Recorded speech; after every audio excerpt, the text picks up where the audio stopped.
nuy ku nekk ngeen jëggal ma j'étais pas bien tout à l'heure li ma amoon ci rongoñ defe naa génnee naa ko yëpp ci diggante bi mais il fallait que je parle un peu. Je me présente à vous en tant que maman, en tant qu'une sœur, en tant que doomi Sénégal, en tant que jigéen. Massa Ousmane Sonko massa.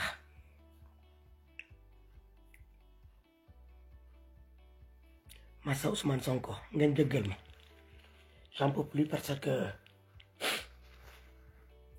sama xol bi daa fees te j'ai pleuré avant de venir s'asseoir devant vous.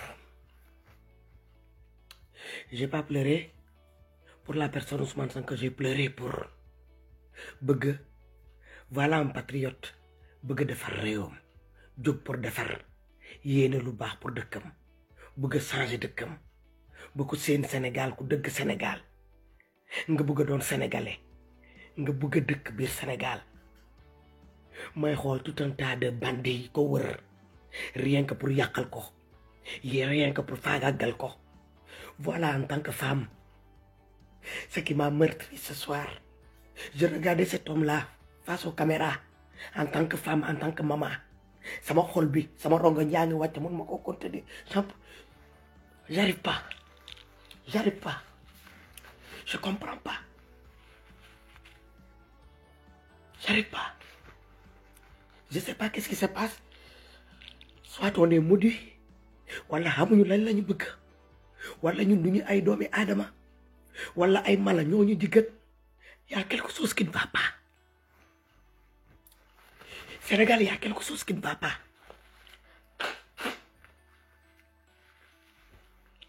À partir de demain, vous allez montrer au monde entier, à toute l'Afrique, à toute l'Afrique, quel genre de Sénégalais, d'être humain, l'agneau, ñun Sénégalais, bu suba ci li xew nii ci Ousmane Sonko, suba bëgg naa bépp doomi Sénégalais nga génn nga wone sa bopp yow ban façon doomi Sénégalais nga yow lan moo la jigal bu dee nit nga bëgg nga sa réew yow patriote nga blabla yi ñuy def fii depuis des années ba léegi dañoo egg foo xamante ni que il est temps qu'on montre de quoi on est capable qu'est-ce qui est enfoui au fond de nos tripes.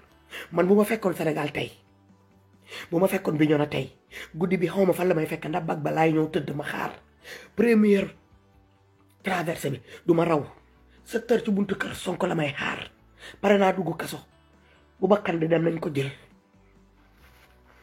Jur naa doom je laisse des descendants et ces descendants là me donnent aussi des descendants donc cela veut dire que de l'autre côté je suis pas une perdante. Mais ce Ousmane Sonko là, vous les Sénégalais là, si vous sacrifiez le fils là que j'ai vu, ce monsieur là que j'ai vu devant la télé, affaibli par tous ces...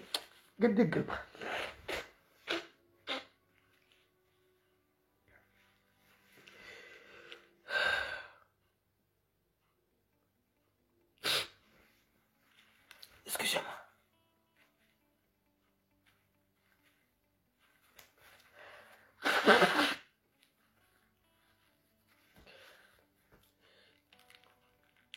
Je vous demande encore pardon parce que je devais même pas être là à pleurer devant vous parce que damaa jooyoon ba pare soo ko ñëw toog ba sële mu ñëw toog damaa jul liggéey rek ma toog je me suis même pas déshabillé abaaye bu ma jullee noonu laa ñëwee toog may xaar discours Sonko maa ngi bind commentaire yi sama rongo ñaa ngi wàcc ma mel ni ko tétanisé fi ma toog sama xolu jigéen jur. Je me suis mis à la place de la maman de cet monsieur-là en face de moi. Je me suis mis à la place de la famille de ce monsieur-là, d'Ousmane Sonko. Ñu jël doomi jàmbur bi fu mu doon am terangam te kenn joxu ko lu dul xam-xamam ak ñàkkam la ci doon am ñu génnee ko foofu yàqal ko ñu préparé parti politique ñu jël ko ñu teg ko foofu ci kaw lan dëgg bu mu dëggu changement bu mu change ba bëgg a changer patriotisme bu nekk ci moom nee naa leen patriotisme kenn du juddoo doon patriote tu es né avec ou tu n'es pas né avec loolu mun leen koo comprendre loolu mënu leen koo comprendre sénégalais tàmm ngeen ku ñëw ku baax bëgg a defar ngeen toog ngeen sàggane tayle ba borom rëccuñu sacrifier borom dem def nañ ko ay nit yoo xamante ne mën nañ fi lim duñ ko jeexal muy Afrique entier bu Sénégal ñun Sénégal ñaata Sonko yi précédé Sonko mii ñaata Sonko yi précédé Sonko mii yi ñun doomi Sénégal ñun ñu toog sàggane ko tayle leen ba borom dem suñu Sénégal nekk fu mu nekk yàlla ñoo indil ñu dernier Sonko te après Sonko bi du amati beneen Sonko loolu bindaloon ko ngeen teg ko binde lañ ko ngeen teg ko binde leen ko ngeen teg ko lii man maa leen ko wax après Sonko mi du am beneen Sonko yéen doomi Casamance yi yéen sama yaay yi yéen doomi sénégalais yi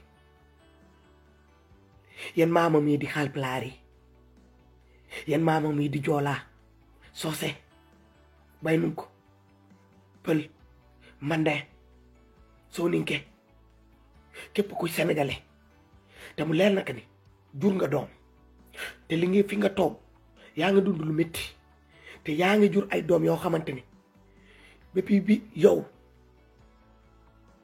juddoo nga fekk sa waajur yi mënuñoo egg yow li nga bëggoon mënuñu egg li ñu bëggoon mënuñu gis seen Sénégal egg fu ñu egg ba yàlla yóbbu leen yow bàyyi nga ñëw nga nekk fii ñun suñu papa yi jund nañ fi bañ fi dem xeex même système mais mënul sotti ñi dee bàyyi suñu maam yi ñoo ko jëkk xeex sottewul ñi dee bàyyi suñu papa yi ñëw xeex ba ñu sonn ñi dee bàyyi ñun doom yi jël relais ci biir doom yooyu sët yi commencé juddu ñun ay sët lañu si sët yooyu yàlla indil ñu ci biir sët yi Sonko ñoo juddu sénégalais yéen a ngi toog yéen a ngi gis ne que Sonko dañ ko bëgg a sacrifié wu doomi jàmbur bi ñu bëgg koo sacrifié wu ñun yëpp ñu teg suñu bët ñu ngi koy togg depuis combien de temps togg nañ ko ci ñeneen ñi réussir ko ñu yekkal ko sénégalais yi ñu toog ñu lekk kenn yëngatuwul kenn waxul ñu toog suñu ginnaaw caméra ku nekk di ñodd ay vues ku nekk di ñodd di man maa mën pendant que l'essentiel on l'a laissé de côté yéen waa Pastef lan la erreur bu toll nii nan la leen mën a dalee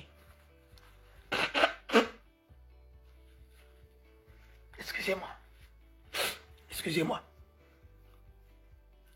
erreur bu toll nii nan la leen mën a dalee nan la leen mën a dalee vous avez fait toutes sortes de quêtes ici pour cette partie-là qui est Pastef mais vous avez pas da ngeen oublier benn affaire bu monumentale def ngeen erreur bu monumentale dans vos quêtes là dans vos soi-disant demandes là bi ngeen di defal sénégalais yi ñuy génnee seen astuce di leen ko jox vous avez négligé quelque chose, un élément fondamental ci biir Pastef mooy lan la santé du président Ousmane Sonko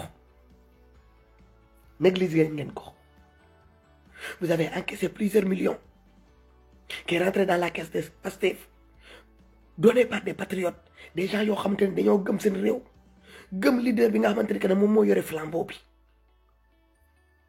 dans ces quêtes-là que vous avez fait l'argent là qui a été demandé de gauche à droite là qui a été réuni autour de Pastef lan la leen war a mën a jaral ngeen génnee foofu un budget boo xamante ne que ne sera consacré uniquement pour la santé du leader Ousmane Sonko lan moo tax vous n'avez pas mis une somme ñun bu ñu xamulee woon ñun bu ñu xamutoon lu ko dal yéen son entourage ñi créé parti bi teg ko à la tête de ce parti là xam ngeen lu ko dal xam ngeen lu muy àndal si c'est moyen financier personnel mayu kon mu ciy jël di ci faju yéen tey macha allah alhamdulilah rabil alamina sénégalais wuy si nañ leen grâce à sa personne non ma bu kenn woote bu kenn woote pour ngeen mënoon a am loo leen di mettre en place un budget boo xamante ne da ngeen koy consacrer uniquement pour sa santé quelqu'un qui a un problème de dos Californie ngi fi duma bàyyi ma fen. J'ai été 2 fois chez un kinésithérapeute pour mon dos. Mais ici, c'est pris en charge. Je paye moitié, l'autre moitié est pris par la sécurité sociale. Mais au Sénégal, nous, on n'a pas ça. Il y a combien de cabinets, de kinésithérapeutes au Sénégal? Il n'y en a pas beaucoup. Le mot kinésithérapeute, même, on ne le connaît pas. C'est nos grands-parents là qui massaient avant. Nos tatas qui massaient. C'était nos oncles qui massaient. Nous, c'est les kinésithérapeutes familiales qu'on a. Chaque famille, il y a 1 ou 2 personnes qui se nomment kinésithérapeute traditionnel, qui est au sein de la famille, qui fait tout. Qui n'est pas passé par la médecine. Mise en place par le blanc. Mais par la médecine traditionnelle noire. Voilà comment nous tous, on est passés. Par ces mêmes kinésithérapeutes. On a tous été massés par nos arrière-grands-parents. Moo xam suñu maam yi jigéen yi la, moo xam suñu bajjen yi la, moo xam suñu nijaay yi la, ñooñu daan massé. Voilà comment on a grandi dans ça. Arrivé à un certain moment, la réalité nous a rattrapés. Où sont ces grands-parents-là? Ils sont tous partis. Ceux qui ont remplacé ces grands-parents-là, ils n'ont pas pris la peine de hériter de certains savoir-faire. Dama leen ko daan junj sama biir waxtaan yi njëkk yi ma ne leen on a toujours voulu dañuy bëgg di imiter mais dans nos imitations dañuy bàyyi suñu valeurs yi essentielles yi de côté. duñ daan toog bu njëkk ba suñu yaay dañ daan toog seen peggu yaay yi di doon jàng di doon xool di xàmmee pour ëllëg. Mais ñun suñu génération toogatuñu suñu wet pegg yaay yi di jàng di xàmmee. ñun dañooy bàyyi ni lépp lu ñu xam feneen la jóge mu ñëw ñu jàng ci ñu jël ci ñun dañuy jël ci biti indi bu njëkk ba da nga daan jël ci biir sa biir kër nga yóbbu ci biti mais léegi ñun ci biti la ñuy jël di ko indi ci biir te lu ñuy jëlee ci biti di ko indi ci biir 90% du lu baax du lu ñu jëmale kanam. nañu delluwaat cosaan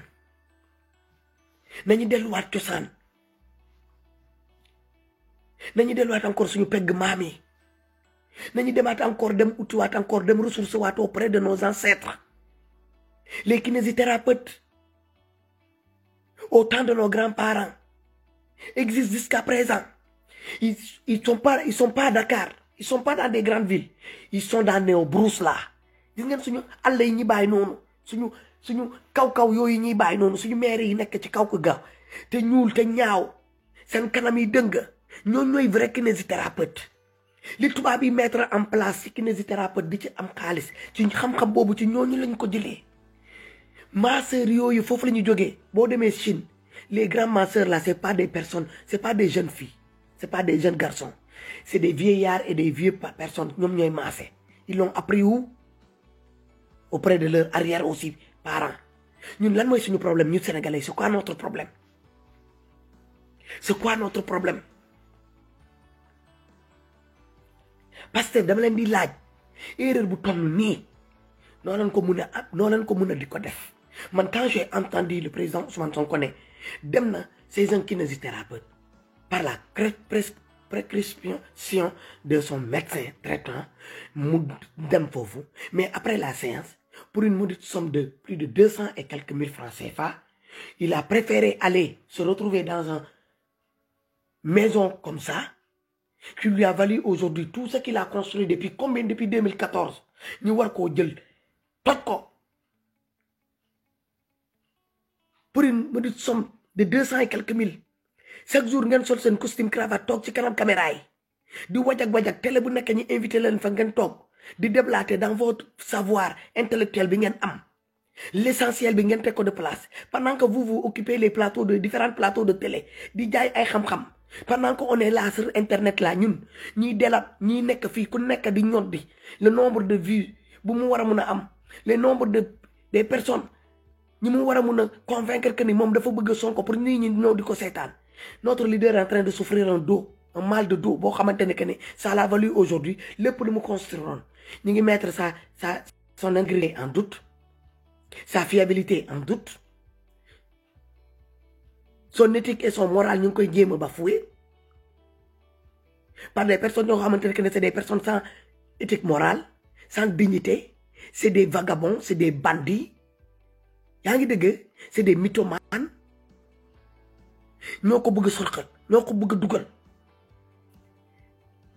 Grâce à votre négligence.